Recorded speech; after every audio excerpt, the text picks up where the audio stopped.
Assalamualaikum warahmatullahi wabarakatuh. Waalaikumsalam. Apa kabar sahabat-sahabat komunitas literasi Islam ya, dan para pemirsa channel YouTube komunitas literasi Islam ya.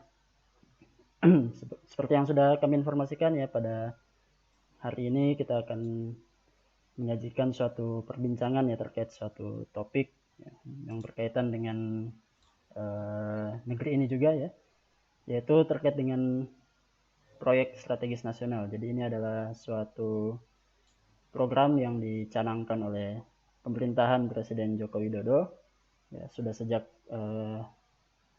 periode pertamanya ya, sejak 2014-2019 kemudian berlanjut sampai sekarang. Nah, di sini kita akan memperbincangkannya dan juga terkait dengan ada motif apa ya di balik program tersebut ya, baik secara politik dan ekonominya. Nah, bersama saya sudah hadir seorang pemateri ya, atau tamu yang akan menyampaikan banyak informasi terkait dengan hal ini, yaitu Iya. ada Mas ya, Muhammad Fatur Razi MT. Jadi beliau ini adalah seorang praktisi di bidang eh, konstruksi jalan dan transportasi, dan juga pemerhati di masalah tersebut. Jadi sudah banyak analisis-analisis yang beliau lakukan yang mungkin akan bisa disampaikan kepada kita semua sebagai pembicara. Saya sapa dulu ya. Assalamualaikum warahmatullahi wabarakatuh. Waalaikumsalam warahmatullahi wabarakatuh. Ya, gimana kabarnya Mas Fatur Rozi? Alhamdulillah, khair, baik ini. Ya. Posisi saya di Jawa Timur ini. Oh, Jawa Timur. Gimana Jawa Timur, PSBB atau tidak? Ya lumayan, di beberapa tempat, Surabaya terutama. Oh ya, alhamdulillah. Ya, semoga kondisinya baik-baik saja ya di sana ya.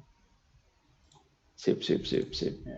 Ya, langsung saja kita masuk ke topik perbincangan kita. Jadi ini adalah Iya, suatu hal yang mungkin sudah banyak yang membicarakan dan juga memperbincangkan ya, dan di banyak media massa juga sudah disebut-sebut bahwa era Joko Widodo ini banyak sekali proyek-proyek yang berkaitan dengan infrastruktur, dan salah satunya bisa kita lihat di proyek strategis nasional ini. Nah, mungkin bisa diceritakan dulu kira-kira kenapa ya era ini lebih banyak fokus membangun gitu. Jadi bangunan-bangunan fisik ya, jalan tol ya, kemudian pelabuhan, bandara itu banyak sekali dibangun. Kira-kira apa motifnya atau alasannya ya? Dan termasuk juga salah satunya mungkin PSN ini. Ya, silakan Mas Fatur Razi. Iya, Bung Urwa. Ini Bung atau Mas ini manggilnya saya? Mas aja kan kita. Sebenarnya ya setiap pemerintahan pasti menginginkan adanya satu pembangunan fisik, dan saya kira di era-era sebelumnya juga pembangunan infrastruktur juga sebenarnya ada, namun mungkin karena belum terlalu booming dan mungkin skalanya juga kecil dan mungkin banyak sekali hambatan, ya nanti akan kita banyak bicara tentang itu. Makanya pembangunan di era-era sebelumnya tidak terlalu terlihat ya. Padahal kalau mau kita amati, sebenarnya banyak masalah pembangunan jalan tol itu misalnya, atau proyek-proyek lainnya, itu hambatannya misalnya pengadaan tanah. Nah, itu sebenarnya banyak sekali ditemui di zaman sebelum Jokowi. Nah, juga ada hambatan birokrasi yang lain, itu juga terjadi di zaman Jokowi, yang mana setiap rezim sebelumnya itu sudah estafet untuk menyelesaikan itu, entah berusaha membuat suatu undang-undang, perpres dan sebagainya. Bahkan KPPIP itu yang sampai sekarang aktif itu ada di zaman SBY, di akhir-akhir zaman SBY. Jadi bisa dikatakan ketika zaman Jokowi ini era panennya lah, kira-kira seperti itu. Oh, berarti sudah Terlebih di ada Jokowi sebelumnya ini ya. ada perpres tentang PSN, Perpres 3 nomor 2016, yang ketika publishnya juga bersamaan dengan Inpres, Instruksi Presiden nomor 1 2016, yang bicara tentang proyek strategis nasional. Itu sebenarnya. Oke, berarti sebenarnya sudah ada sejak zaman SBY ya, masalah apa Iya. namanya KPPIP lah sebagai apa ya, badan yang Mm. mengampu masalah proyek strategis nasional ini. Sebenarnya sebelumnya namanya itu belum KPPIP ya, ya bertransformasi jadi KPPIP 2014 itu. Oh, 2004. Mm. Nah, terus terkait dengan nama proyek strategis. Nah, ini kenapa ada nama proyek strategis? Artinya kan ada Iya. yang strategis, ada yang tidak strategis. Nah, kira-kira apa ini Mm. pertimbangan dibedakannya itu apa? Ya, yang jelas kalau kita lihat di situsnya itu ada kriterianya strategis seperti apa. Dari segi yang paling gampang segi nilai proyeknya harus di atas 100 miliar. Kemudian dari segi RPJMN ya, kesesuaian dengan rencana pembangunan jangka menengah memang juga harus sesuai. Kemudian dari segi dampak perekonomian juga harus luas. Selain juga harus punya kaitan dengan pemerataan pembangunan, jadi memeratakan antara Indonesia Barat dengan Indonesia Timur. Jadi itu di situ strategisnya. Oh, berarti dampak akibat pembangunannya yang diharapkan itu strategis ya. Jadi bukan Iya, bukan bangunan fisiknya semata gitu. bukan bangunan fisik semata. Dan tidak hanya bangunan fisik, ini juga termasuk proyek, artinya termasuk sebuah sistem. Ya, misalnya kalau fisik kan mungkin tahunya tol ya, pelabuhan. Nah, di PSN ini juga termasuk misalnya program industri pesawat dan sektor pemerataan ekonomi. Itu kan juga nggak fisik-fisik amat. Gitu. Jadi tidak melulu fisik. Gitu. Oh iya betul sekali. Soalnya ya ini yang sumber saya baca juga ada sekitar 245 proyek ya, dan Iya, dua dua atau tiga program itu. Nah itu program ya itu program itu maksudnya pembangunan sistem ya atau sistem kelistrikan kalau saya lihat sama industri pesawat. listrik pesawat. Nah, berarti Hmm. sebenarnya lumayan apa ya, menarik juga ya. Maksudnya cukup Hmm. cukup membuat kita itu eh, apa namanya ya, bangga juga kalau misalnya ini seandainya itu terwujud ya. Hmm. Hmm. Hmm. Karena memang apa namanya, banyak pembangunan-pembangunan yang memang belum ada sebelumnya coba dimunculkan kembali gitu ya. Iya, ya sebenarnya kalau pesawat itu sendiri kan sudah zaman SBY ada ya. Cuman mungkin di era sekarang ini lebih ditekankan lagi.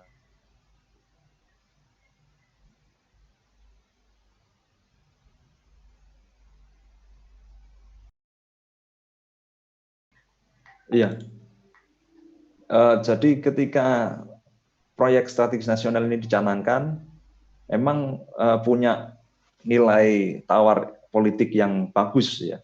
Hmm. Karena kita tahu ketika satu rezim itu punya suatu kenang-kenangan ya, berupa infrastruktur fisik, maka penerimaannya atau popularitasnya di tengah-tengah masyarakat yang dipimpin itu akan naik.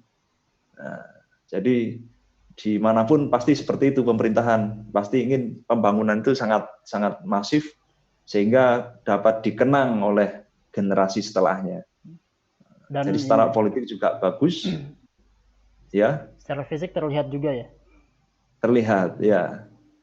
Dan secara ekonomi, oke, ini kalau kita bicara masyarakat Indonesia tentu ada dampak ekonomi dengan jalan yang semakin lancar, pelabuhan yang semakin bagus, mungkin memang ada dampak ekonomi. Nah, tapi kalau kita juga bicara dalam segi eh, politik transaksional, ini tentu tidak bisa dilepaskan. Ya, bahwasanya setiap kenaikan atau setiap demokrasi itu kan butuh ongkos.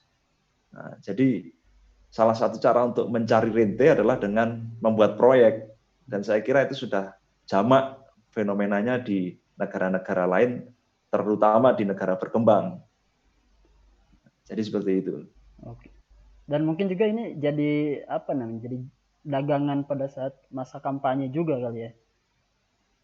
Termasuk itu.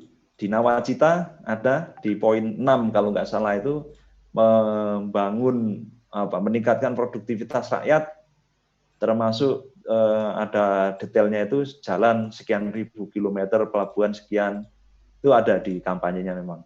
Oh iya, berarti memang Iya, ya confirm ya dengan penjelasan yang sebelumnya tadi ya, bahwa iya, ini ada kaitannya juga dengan kepentingan politik ya.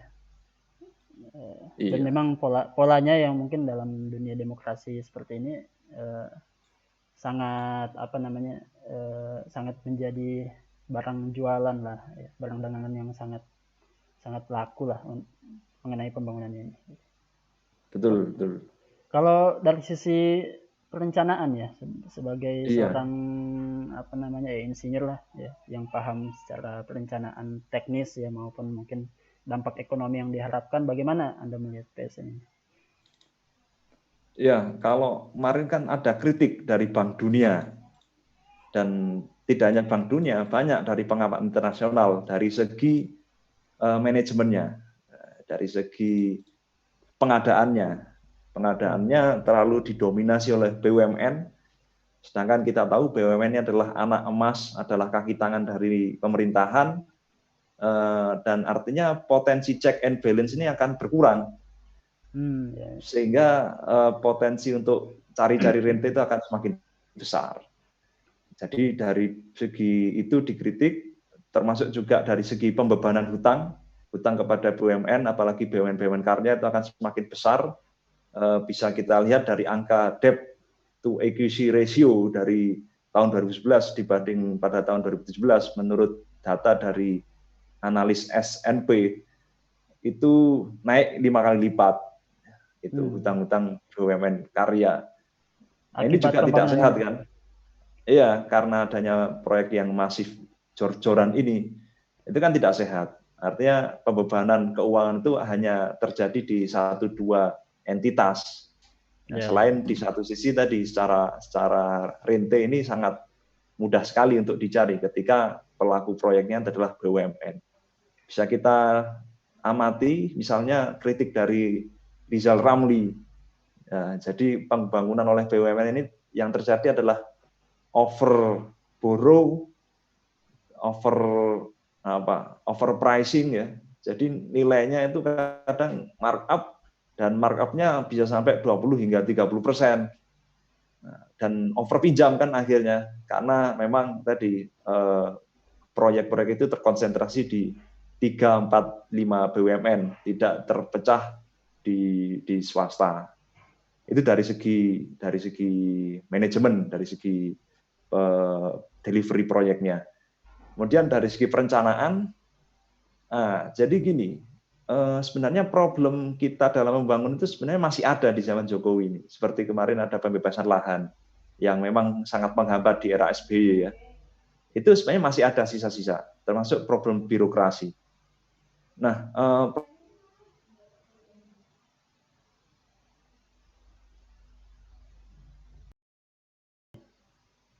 ya, di masa SBY ada problem pembebasan lahan dan problem birokrasi yang mana ini masih bersisa di zaman Jokowi.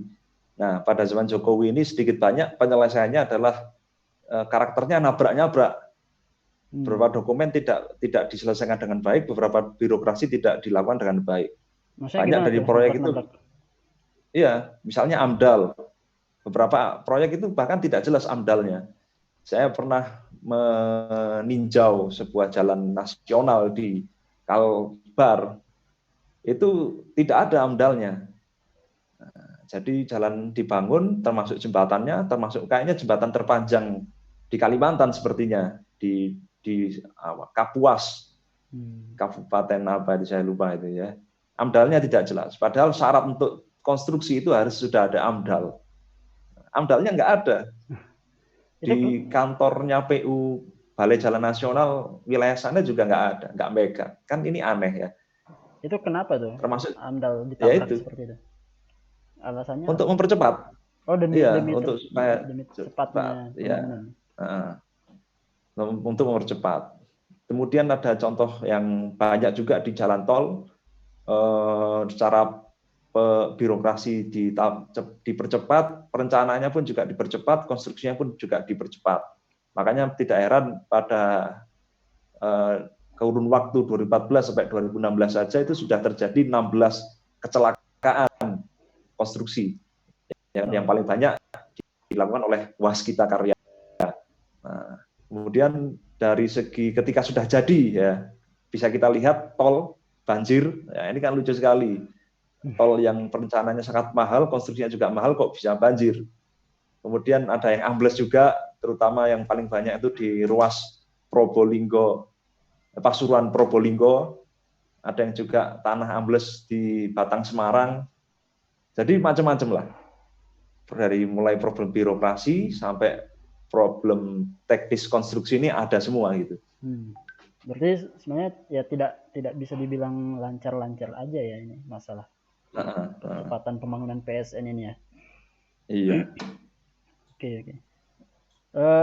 Kalau dari sisi kerjasama, bagaimana skema kerjasama pembangunan ini? Ini kan sebenarnya judulnya investasi ya, jadi ada kalau nggak salah ada 4.000 triliun ya total investasi dari 200 sekian, 249 lah ya, 48 proyek dan program PSN ini. Itu bagaimana mekanisme pembiayaannya? Ya, yang banyak masyarakat tahu kan prosentasenya APBN 40%, BUMN 22%, swasta sekitar 40% juga, 37%. Itu kan angka kasar ya. Jadi kalau mau kita pecah-pecah lagi itu kita lihat skemanya ya. Jadi kita mengenal ada yang namanya KPBU atau kerjasama pemerintah badan usaha. Nah, ini sebenarnya sudah ada sejak zaman SBY, ada peraturan presiden tahun 2005 yang diperbarui peraturan presiden tahun 2015 tentang KPBU. Tapi dulu KPBU ini belum terlalu memikat karena memang institusinya belum lengkap, institusinya belum siap untuk itu. Tapi jalan tol yang sudah, misalnya Trans Jawa ya, yang sudah direncanakan sejak zaman Pak Harto, itu sudah KPBU sejak zaman dulu ya. Kalau dulu namanya KPS, Kerjasama Pemerintah Swasta. Jadi KPBU ini pemerintah, misalnya dalam jalan tol ini, misalnya pemerintah menyediakan lahan, uangnya dari pemerintah. Kemudian badan usaha dia diberi konsesi. Nah, badan usaha ini macam-macam ya, ada yang dari BUMN, ada yang dari swasta, ada yang murni BUMN, murni swasta, ada yang juga campuran konsorsium antara BUMN dan swasta atau BUMN dengan BUMN yang lainnya. Seperti halnya kita lihat misalnya di Trans Jawa ya, ada Jasa Marga sama Waskita sama swasta ya, supaya di ruas Solo Ngawi ya. Itu kan 40% jasa marga, 40% Waskita, 20% lagi swasta, apa itu ya, PT apa saya lupa. Nah, uang pemerintah di mana? Uang pemerintah itu tadi di pembebasan lahan, dan ketika misalnya satu konsesi jalan tol itu butuh bantuan. Misalnya satu jalan tol itu tidak cukup ekonomis ya. Misalnya butuh traffic segini dan pemasukannya nggak nyampe, maka di situ ada bantuan pemerintah yang kembali ke APBN juga. Itu uang pemerintah. Uang BUMN dan uang swasta itu ada di konsorsiumnya. Jadi mereka bersatu untuk membuat perusahaan dan masing-masing ada setoran modalnya. Dan sisa apa? Biasanya modal itu 30% dari apa? Dari keseluruhan uang perusahaan, 70%-nya biasanya dari hutang. Jadi itu. Jadi BUMN di konsorsiumnya termasuk juga swasta. Terus ada lagi misalnya di ruas jalan tol yang lain, misalnya Probolinggo Banyuwangi yang mungkin belum mulai, itu 100% dari BUMN sepertinya. Nah, 100% BUMN yang mana itu ekuitasnya katanya dikerjasamakan dengan perusahaan konstruksi dari Cina.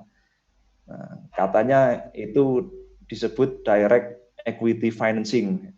Ya, kalau lihat namanya sih sebenarnya mungkin ya uang itu 100% berupa setoran modal, ya tidak ada proporsi hutangnya, ada modal semua, tapi nanti keuntungannya bisa dibagi-bagi antara jasa marga yang dari BUMN dan untuk yang Cina. Nah, itu jadi salah satu gambarannya itu. Ada mungkin juga proyek kereta. Kalau proyek kereta itu uangnya biasanya 100% BUMN, bangun rel. Karena memang penyelenggara tunggalnya kan PT KAI ya. Nah, itu skemanya bukan KPBU lagi. Itu ya disebut skemanya murni penyelenggaraan oleh BUMN. Termasuk jadi seperti itu. Kereta cepat yang Jakarta-Bandung itu masuk juga nggak? Itu konsorsium itu. Nah, konsorsium dengan perusahaan Cina itu kalau nggak salah 40%, terus sisanya itu ada Wika, PP, Perkebunan Nusantara, Kereta Api Indonesia, itu kira-kira investasinya sekitar 80 triliun. Oh, besar juga ya? Iya, konsorsium. Ya. Kalau nah terus jika ada kerjasama dengan swasta atau KPBU tadi itu keuntungan akan masuk dari sektor apa kalau misalnya swasta ikut terlibat dalam proyek-proyek PSN ini? Bagaimana keuntungan itu diperoleh oleh pihak swasta? Ya, kembali kita lihat tadi ya, sebenarnya KPBU itu kan konsesi, pemberian konsesi, ya seperti tambang. Di tambang itu kan ada yang punya konsesi, dan ada yang di bawah-bawahnya berupa subkontraktor itu kan. Nah, jadi misalnya yang punya tambang PAMA ya atau apa, di bawahnya ada subkon. Ya, konsesi juga seperti itu. Jadi ketika misalnya disebutkan waskita, itu harus dirinci dulu waskita sebagai apa. Waskita sebagai pemegang konsesi atau waskita sebagai kontraktor. Kalau waskita sebagai kontraktor artinya ya seperti halnya kontraktor, dia keluar uang dulu bangunin jalan tol, setelah jalan tolnya jadi, dia akan dibayar oleh pemegang konsesi. Itu. Pemegang konsesinya bisa juga jasa marga, bisa juga macam-macam BUMN itu. Nah, keuntungannya dari mana ya? Kalau dari jalan tol, dari pemasukan tol pengguna jalan tol. Itu nanti akan dikelola sebagai keuntungan perusahaan, ya nanti akan dibagi sesuai dengan setoran modalnya.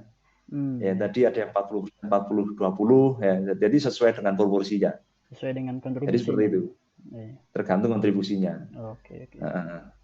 Mungkin cukup jelas lah penjelasan Mas Fatur Rozi tadi terkait dengan mekanisme pembiayaan ya, kerjasama antara pemerintah kemudian swasta BUMN ya, dalam proyek-proyek strategis nasional ini. Nah, kalau proyek pemindahan ibu kota apakah masuk dalam PSN ini?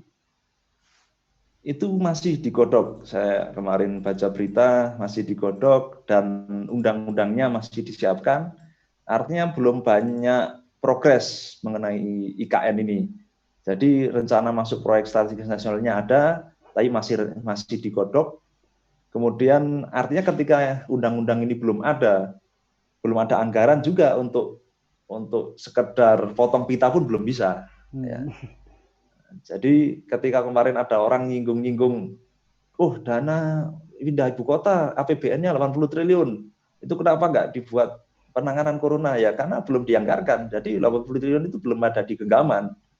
Jadi kritik kemarin itu sebenarnya juga tidak relevan gitu ya. Yang ada hanyalah sekedar uang-uang kecil yang dilakukan untuk membiayai tender, membiayai konsultasi studi kelayakan. Seperti tahun lalu kita tahu ada tender studi kelayakan ibu kota baru. Sayembara juga kan ada. Sayembara desain. Sayembara desain. Kenapa? Sayembara. Iya, ada desain. Ada desain macam-macam. Yang paling besar itu yang tadi yang studi kelayakan secara garis besarnya. Yang tahun lalu itu nilai proyeknya 24 miliar. Yang menang McKinsey. Atau McKinsey Amerika atau Eropa itu ya. Yang jelas konsultan asing. Dan tahun ini juga ada tender-tender kecil dari Bappenas ya, mulai dari perencanaan jalan, perencanaan air minum, sanitasi dan sebagainya. Berarti sebenarnya Itu. biayanya belum tersedia ya, tapi masih studi-studi saja dulu ya. Studi-studi, Masih kemudian studi-studi. Uang yang keluar masih uang studi-studi aja. dan belum dicanang, belum resmi masuk ke dalam PSN. Gitu. Belum resmi, ya. Oke, kalau setelah ini kan Perpresnya kan tahun 2016 ya. Nah, bagaimana setelah ya kurang lebih 4 tahun ini keberjalanan percepatan pelaksanaan PSN ini? Apakah sudah cukup efektif, dan juga tentu yang kita harapkan kan dampaknya ya, dampak ke masyarakatnya secara ekonomi. Apakah memang sesuai dengan yang diharapkan atau tidak? Iya, capaian tahun kemarin ini sudah ada total 92 PSN yang berhasil terbangun dengan total nilai 460 triliun. Ini sebenarnya jauh di bawah target, karena harusnya di tahun 2019 itu targetnya 220 proyek. Nah, artinya targetnya tidak terpenuhi. Lebih dari, Dan mungkin kurang dari kalau setengah dari ya? yang sudah, gimana? Kurang dari setengahnya. Bahkan dia kurang dari setengahnya. Sebenarnya cupu juga ini.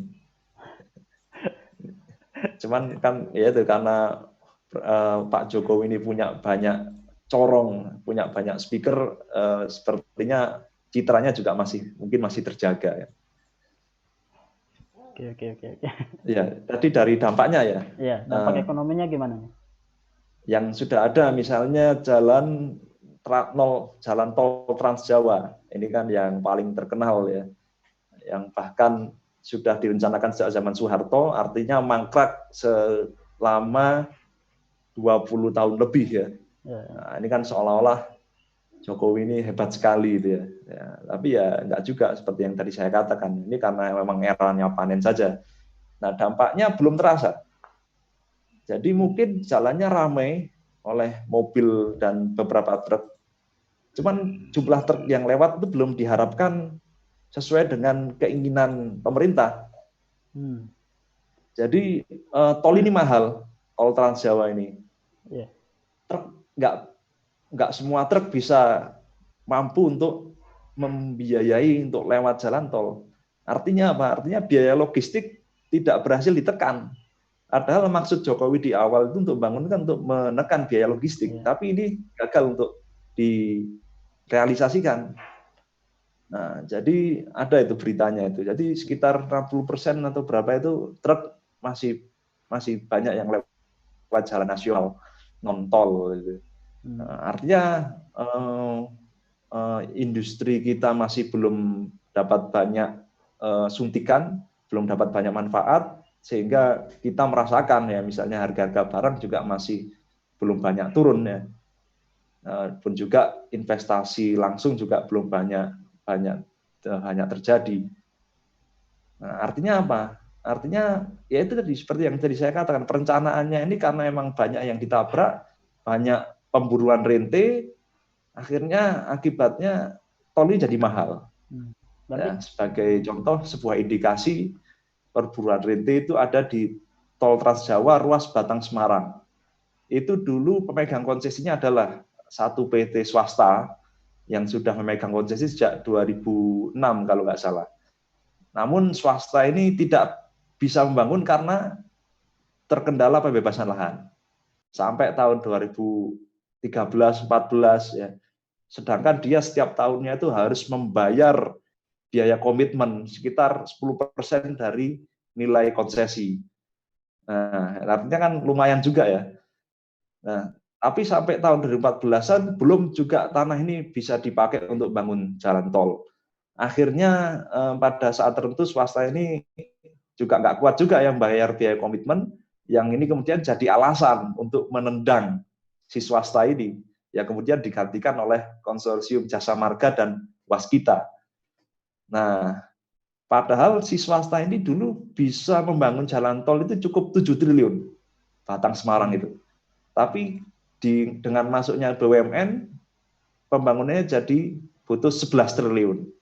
Nah, ini saya nggak tahu, ini karena murni karena inflasi dan hambatan proyek itu saja atau ada yang lain gitu kan. Ini perlu ditelusuri lebih lanjut kalau menurut saya. Berarti ada kecurigaan KKN lah dalam prakteknya gitu. Yang membuat biaya proyeknya tetap aja tinggi sehingga biaya tarifnya mahal. Nah, tarif jalan tol pun ya dalam hal ini jadi tetap mahal dan harga logistik jadi lebih mahal juga. Dan masyarakat pun ketika beli barang pun tetap mahal juga jadi. Tetap mahal juga ya. Jadi yang untung itu kalau dari segi pemerintahan secara Indonesia kita mungkin masih mengecewakan ya jalan tol. Tapi kalau dari segi konsesi di beberapa ruas itu malah sudah sesuai harapan mereka.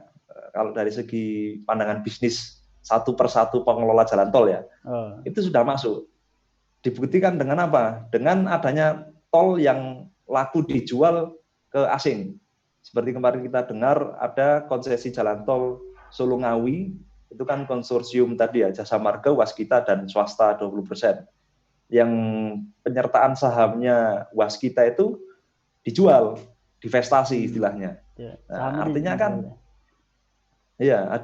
kan tol Solo Ngawi ini trafficnya lumayan ya, realisasinya.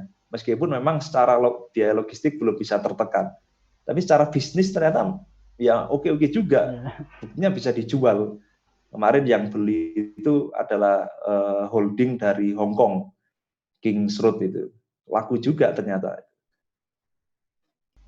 Berarti secara keuntungan yang jelas untung itu adalah si swasta yang ikut terlibat dalam ini ya, dalam proyek ini ya.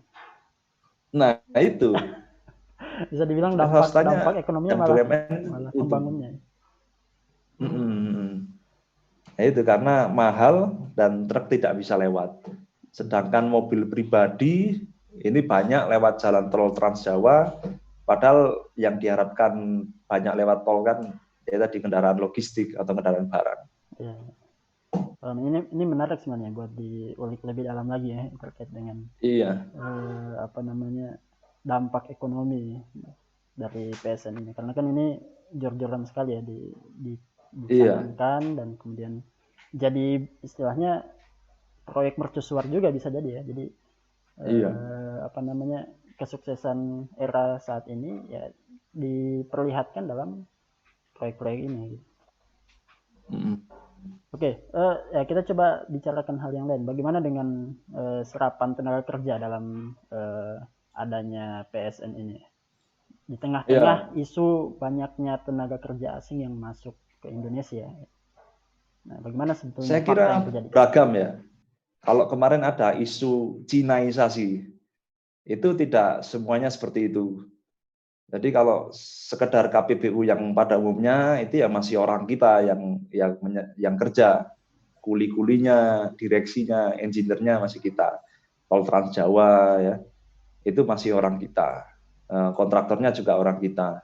Tapi untuk beberapa proyek misalnya kereta cepat, ya ini kan spesial ini kereta cepat ini. Jadi dari kebutuhannya juga butuh tidaknya itu tidak jelas, dari pendanaannya juga tidak jelas ya, karena hutang dari Cina itu dikatakan oleh pengamat internasional itu banyak yang tidak tercatat.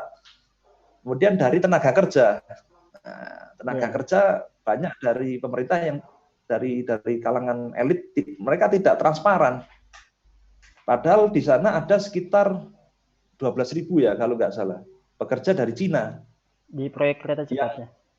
Iya, di kereta cepat yang pada sekian waktu tertentu itu mereka pulang kampung. Nah, pada saat wabah seperti ini akhirnya ketahuan ketika beberapa dari pekerja Cina itu kemarin pulang, dan ketika itu kemudian terjadi wabah, mereka tidak bisa balik ke Indonesia. Akhirnya berdampak ke proyek kereta cepat, mandek proyeknya. Kalau nggak salah, teman Hub itu bilang bahwasanya tertunda karena ada pekerja Cina yang tidak bisa balik ke Indonesia. Di samping, ini yang lebih meresahkan ya. Di samping material dari Cina itu tidak bisa masuk Indonesia. Loh, pertanyaannya proyeknya di Indonesia dan sederhana saja, materialnya kan batu-batu aja kan, semen, baja aja kan. Iya, iya. Nah, ini kok nggak bisa masuk Indonesia?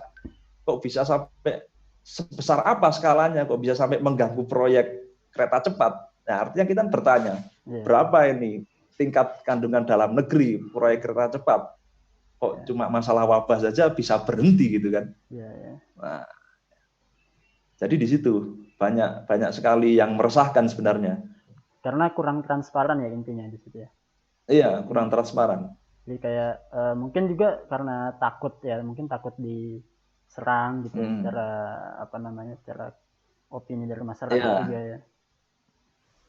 Ya kalau ada label asing itu kan, kalau di Indonesia itu kan memang secara politik tidak menjual ya. Ya, Jadi ada problem itu juga. lokal kontennya masih Mm-mm, diragukan juga gitu ya. diragukan. Ya. Terus untuk tambahan lagi mungkin di LRT, MRT ya, LRT. kereta dalam kota Jakarta itu mungkin karena proyeknya terlalu rumit, konsultannya asing, termasuk juga konsultan pengawasnya. Ya Konsultan memang pengawasnya asing. kontraktor, iya konsultan pengawas saja asing Ya, ya, dari Amerika. Nah, padahal ya kalau ngawasin saja sekelas LAPI mungkin ya bisa aja ya, sekelas konsultan kita bisa. ya. Ya. Tapi Kemudian umumnya gimana? gimana? Umumnya gimana kalau pengawas itu memang dari dalam negeri atau dari luar?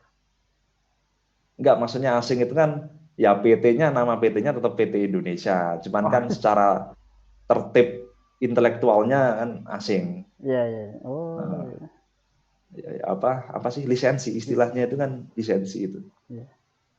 Ya.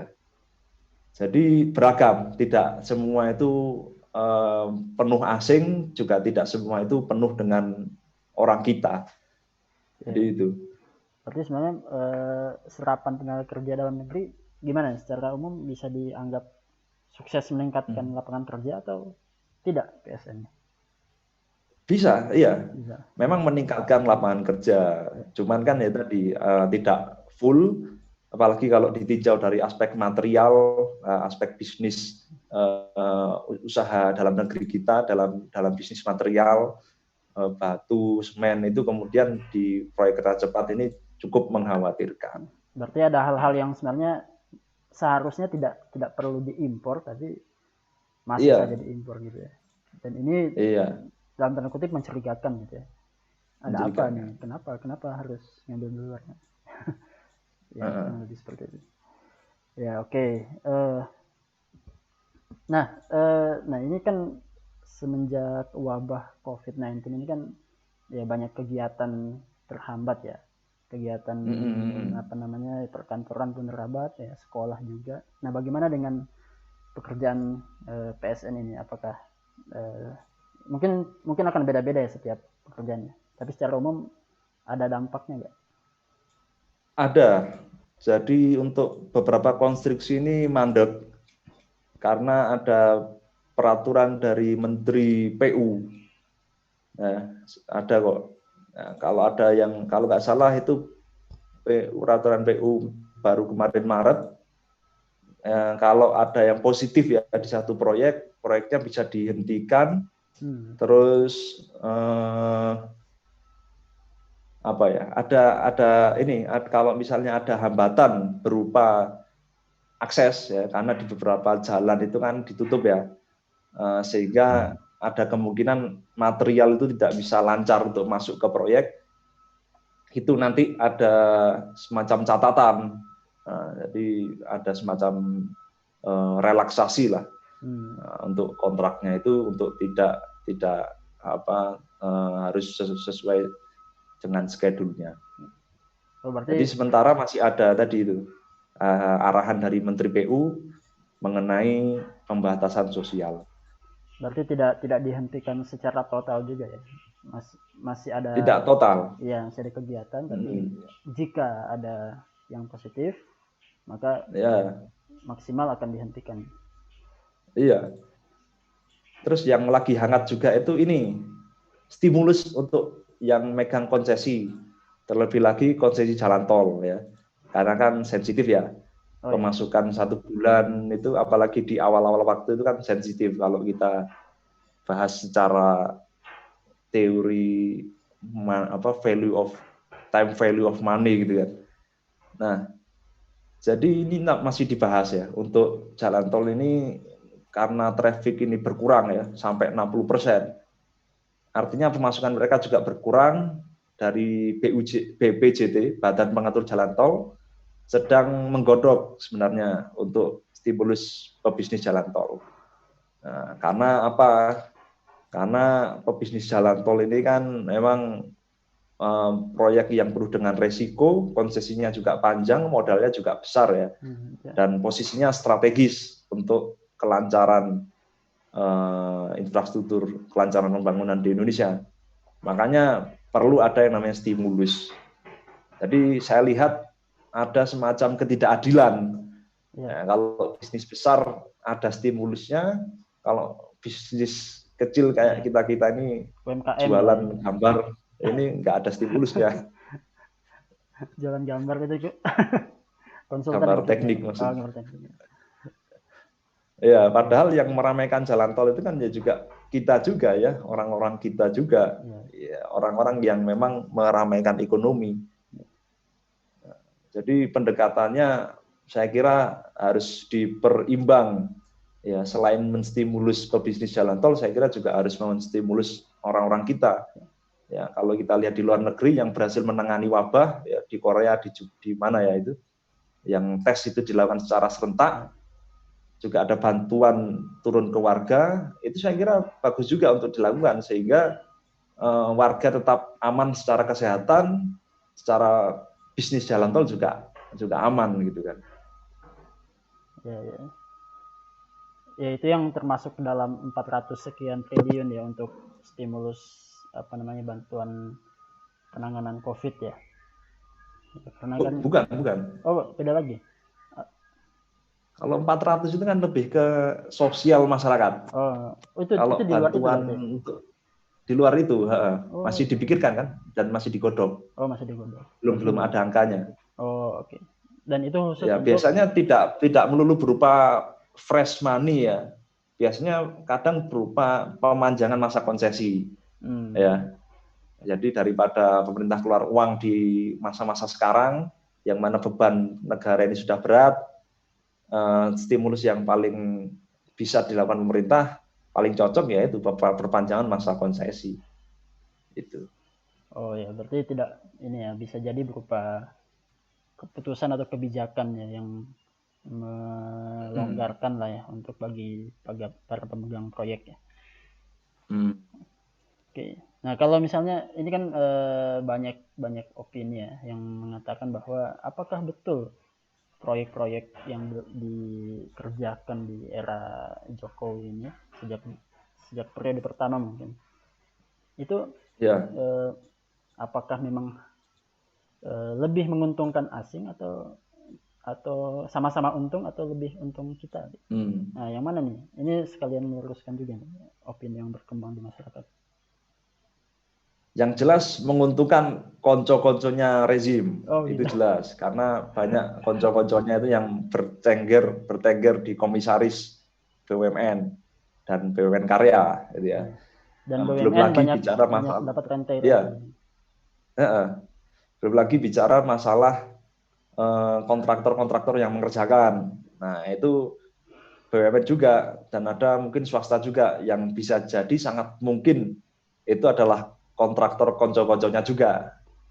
Nah, yaitu yang pertama pasti diuntungkan adalah rezim, teman-teman rezim. Yang kedua asing ini saya kira harus dilihat dulu proyeknya. Kalau tadi ya kereta cepat, saya kira ini asing sangat untung. Meskipun secara ekonomi kereta cepat itu tidak menguntungkan. Karena gini, ini banyak orang khawatir sebenarnya. Kereta cepat itu secara ekonomi finansial nggak masuk karena koridor Bandung-Jakarta itu sudah ada jalan biasa yang lewat puncak itu, sudah ada jalan tol Cipularang, sudah ada kereta biasa juga. Nah, kalau ada kereta cepat dengan biaya pembangunan yang luar biasa ya, karena konturnya juga bergunung-gunung ya, itu akhirnya kan konstruksinya juga mahal. Beda cerita kalau konturnya sekedar kontur pantai utara yang datar ya, saya kira itu akan lebih ekonomis ya. Nah, konturnya kan luar biasa ya. Bahkan tebing-tebing itu kan bisa sampai 100 meter ya. Bahkan kereta cepat itu sampai melubangi bukit ya. Itu kan luar biasa mahal ya. Membuat terowongan. Jadi ya nggak masuk secara finansial. Konsesi 50 tahun dan tiketnya agak mahal pun itu banyak pihak bilang nggak masuk. Artinya apa? Artinya kalau ternyata Cina tetap ngotot berinvestasi di kereta cepat ini, artinya ada hal yang beyond ekonomi, kan gitu. Betul. Lebih dari sekedar keuntungan finansial ya. Iya, cari proyek yang lain, entah itu proyek super blok ya di sekitar koridor kereta cepat, ya mungkin ya bisa kita bayangkan nanti di perkebunan teh di sekitar Lembang itu nanti ada apartemen-apartemen besar dengan aksara Cina ya, mungkin ya. Atau bisa kita bayangkan hal yang lebih dari itu, entah itu penguasaan politik atau militer, kan itu. Berarti bukan cuma ekonomi saja, bisa jadi ada politik di situ ya. Jadi bisa seperti itu. Kan kita belajar dari ini ya, obor Cina yang ada di Sri Lanka itu ya, yang terkenal itu kan pelabuhan Hambantota. Itu sepi, secara ekonomi nggak masuk. Sudah jadi, tapi sepi, nggak ada yang mau merapat. Satu hari cuma puluhan kapal, nggak akan balik modal. Akhirnya Sri Lanka ini nggak bisa memberikan return yang bagus ke investor Cina. Akhirnya kan diambil konsesinya. Konsesinya bukan diambil ya. Akhirnya pengelolaannya diambil selama 99 tahun. Nah, 99 tahun ini apa itu kan? Itu kan penjajahan kalau kata saya. Iya. Kan kita bisa belajar dari situ ya. Nah, kalau di Indonesia jadi kalau secara ekonomi nggak masuk, kalau mereka masih ngotot, artinya tadi ini tuh beyond ekonomi. Jadi gitu aja. Oke. Oh, ini menarik sekali ya. Jadi analisis. Jadi ada sesuatu yang diharapkan selain dari pertumbuhan ekonomi atau keuntungan finansial secara langsung dari pembangunan proyek ya, utamanya yang berkaitan dengan pihak-pihak asing gitu. Ya. Terus sama ini, ada yang lumayan bagus juga, contoh Pelabuhan Patimban. Nah, Pelabuhan Patimban ini dibangun di pantainya Subang, dan kita tahu di sekitar Subang itu banyak industri, makanan, kosmetik, manufaktur, termasuk juga otomotif Jepang. Nah, menariknya Patimban ini disupport besar-besaran oleh Jepang, oleh JICA, ya, terkenal sekali di kampusnya sampean, JICA ini kan yang bangun kampusnya. Nah, ini kan tanda tanya ya, JICA kenapa bersemangat sekali membangun Pelabuhan Patimban? Yaitu karena ada kepentingan untuk melayani pabrik otomotif. Ya kita tahu ya, ada Daihatsu, Isuzu gitu ya, macam-macam di sana. Supaya otomotif Jepang tetap bisa berjualan. Karena kita tahu di Jepang sendiri penjualan otomotif juga tidak bagus karena memang secara transportasi ya, kalau kita bicara kelancaran transportasi, kendaraan pribadi itu memang harus sangat dibatasi. Di negara maju semuanya seperti itu. Dan Jepang tahu kendaraan pribadi itu tidak bagus untuk negara mereka. Akhirnya mereka bikin supaya bisnis tetap jalan, mereka bikin di Indonesia, di negara-negara berkembang, supaya tetap bisa ada jualan di sana. Nah, di satu sisi, ya tadi kita selain diproyeki oleh pelabuhan tadi, di satu sisi kita juga harus bayar bunga, ya, bayar kerusakan lingkungan juga, dan yang paling parah adalah visi Indonesia untuk mengurangi kendaraan pribadi ini akhirnya terganggu. Nah, padahal ini sangat merusak, ya kan? Sumber kemacetan juga. Di negara maju itu di mana-mana solusinya itu kendaraan umum, tapi kok di kita ini terus-terusan investasi otomotif itu terus-terusan diperbesar, artinya peluang untuk jualan lebih banyak kendaraan pribadi lebih besar. Ya, jadi kan agak aneh itu ya. Ya, Ya, jadi rugi sekali saya kira. Sangat-sangat rugi. ya. Berarti cenderung memang terlihat ya asal proyeknya yang penting ada dulu gitu ya, ada proyek, Mm-mm. tapi kaitannya dengan visi jangka panjang itu ya mungkin Mm-mm. tidak terakomodasi secara baik gitu ya. Ya itu karena kita ini hanya kerja-kerja dan kerja. Padahal sebelum kerja itu kita butuh gagasan. Oh iya. Kalau kata Gubernur Jakarta kan gitu. Oh gitu ya. Bagus, bagus. Menarik sekali ya ini analisisnya, sangat membuka pikiran kita semua ya bahwa di balik Ya, proyek-proyek ini memang ya ada sesuatu, ada pertimbangan-pertimbangan yang memang jauh lebih besar daripada bisnis itu sendiri gitu. ya, Ya, Mas, ya, betul. ya. Oke, ini kita sudah di penghujung acara, tapi ada beberapa pertanyaan lagi. Mungkin bisa Mm-mm. dijelaskan. Ini sebagai intelektual Muslim ya. Bagaimana Anda melihat Mm-mm. fenomena ini? Jadi di mana proyek itu dikerjakan oleh pihak asing ya. Kemudian kita kita hanya sekedar menjadi pasar saja. Apakah ini salah satu tanda bahwa atau bisa dianggap sebagai orang asing itu menguasai kita gitu. Dari sudut Ya, pandang mungkin sebagai intelektual Muslim ya, memandang dari sudut pandang Islam juga bagaimana itu analisisnya. ya. Jadi orang bilang sekarang itu kan era penjajahan gaya baru. Dan saya kira memang betul sekali hari ini ada yang seperti itu dibuktikan di Indonesia di sektor proyek ada kereta cepat, ada pelabuhan Patimban dan sebagainya.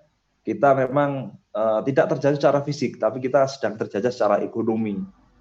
Banyak sumber daya kita dimanfaatkan, hutan kita dibelah, orang-orang kita digaji murah, tapi yang paling banyak mengambil manfaatnya adalah investor asing gitu ya.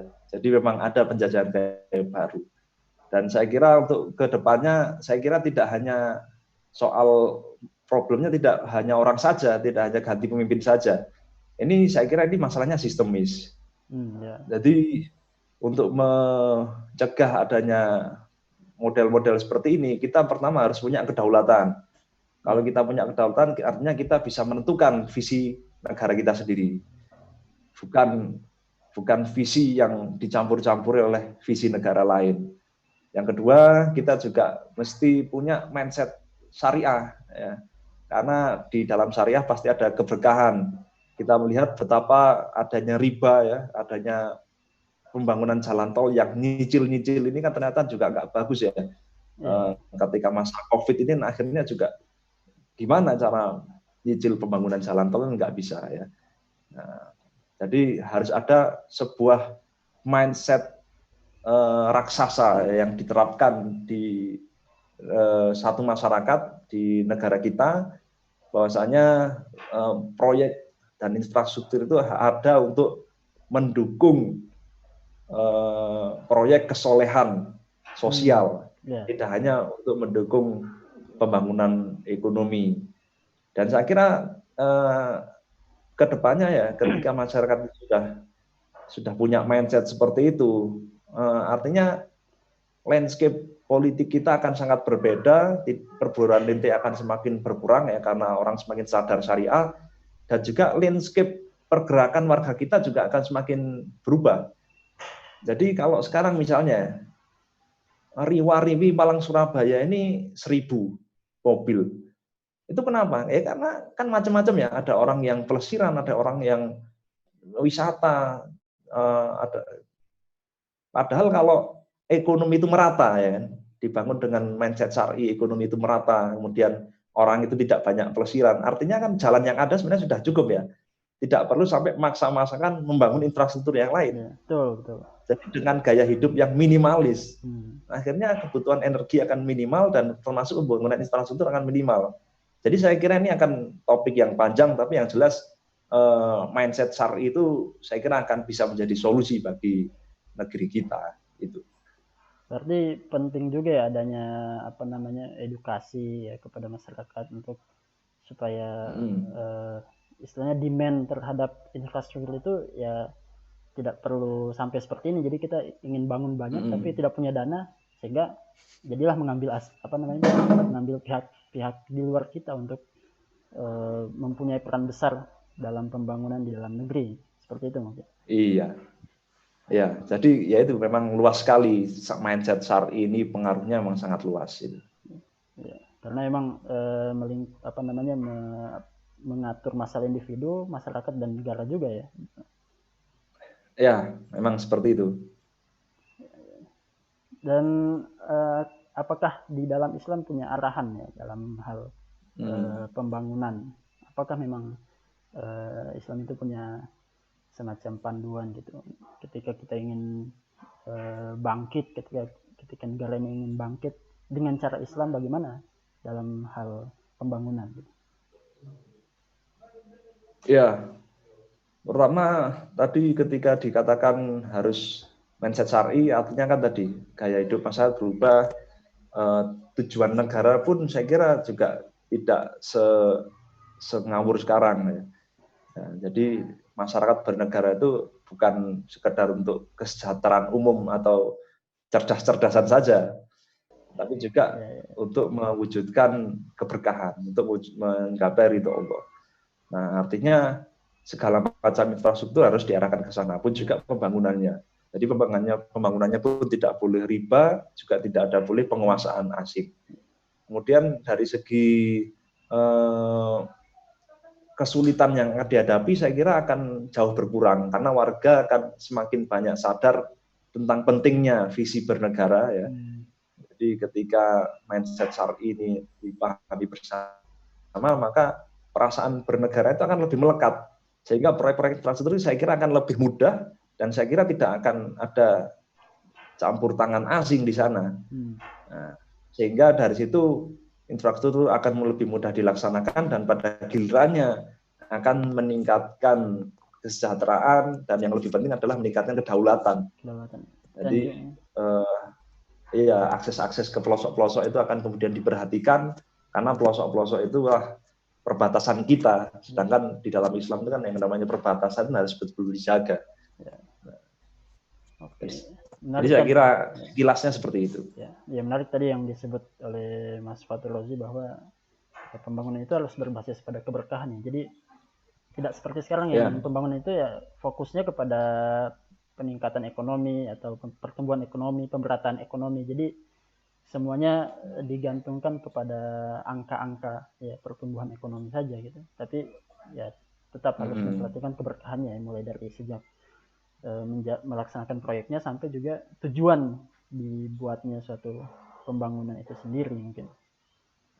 Oke, ini sudah hampir selesai waktu kita ya. Mungkin ada kata terakhir untuk closing statement dari diskusi kita ini yang sekaligus menyimpulkan semua apa yang sudah disampaikan pada kesempatan kali ini.